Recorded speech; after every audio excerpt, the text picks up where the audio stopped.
जय गुरुदेव. आता ह्या दिवाळीमध्ये तरी सगळ्यांनी असा निश्चय करा की पुढची दिवाळी तुमची खूप चांगली असेल.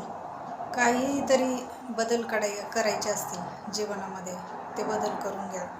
काही चुका होत असतील त्या चुका तुमच्या दुरुस्त करून घ्या की पुढची दिवाळी तरी तुम्हाला चांगली करता येईल. कारण कोणाकोणाचं मी असं पाहिलेलं आहे, अगदी म्हणतात ना, पिढ्यानपिढ्या तसेच असतात. त्यांच्यामध्ये काहीच बदल होत नाही आणि ते करतही नाही, काही हालचाल करत नाही. फक्त काही येतं आहे तेवढ्यामध्ये खाणे पिणे निवांत राहणे एवढंच करतात.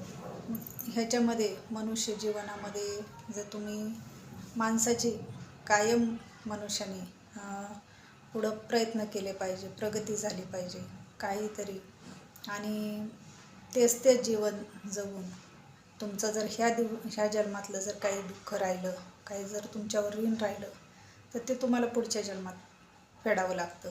त्यासाठी पुन्हा जन्म मिळतोच.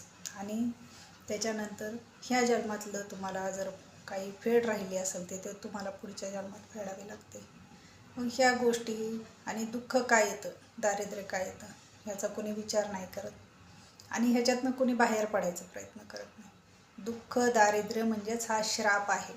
ह्या श्रापातनं बाहेर पडायचं, ह्या दुःखातनं बाहेर पडायचं, हा प्रयत्न केला तर सुखी व्हाल. आणि हे होतं, ज्यांनी प्रयत्न केलं त्यांनी करतील ते निघतील ह्यातनं. मग त्याच्यानंतर तुम्हाला स्वतः अनुभव घेता येईल की खरंच देवाने सगळ्या गोष्टींची उत्तरं दिलेली आहेत. फक्त ते मान्य करणे आणि स्वतः प्रयत्न करणे एवढंच करावं लागतं. आणि सगळं म्हणजे आपलं जीवन बदलायचं असेल तर त्याचा प्रयत्न आपणच केला पाहिजे. दुसऱ्या ह्याच्यामध्ये काहीही करू शकत नाही. हे तुमचं जीवन बदलण्यासाठी तुम्ही प्रयत्न केला पाहिजे आणि तुम्ही चांगले विचार घेतले पाहिजे. आपला वेळ कुठं वायाला घालवायतो किंवा कुठं सत्कर्मी लावतो हे पण विचार तुम्ही केला पाहिजे. कारण असाच दिवस जातो पण तुम्ही भगवंताचं नाव पण घेत नाही, जगदंबेचं नाव घेत नाही.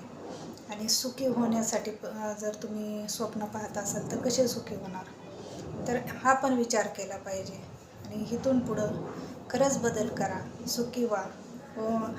आणि व्हिडिओला सबस्क्राईब केलं नसेल, चॅनलला सबस्क्राईब करा. सुखी व्हा. ओम जय गुरुदेव. आई राजा देव. ओम पद्मावती माता की जय.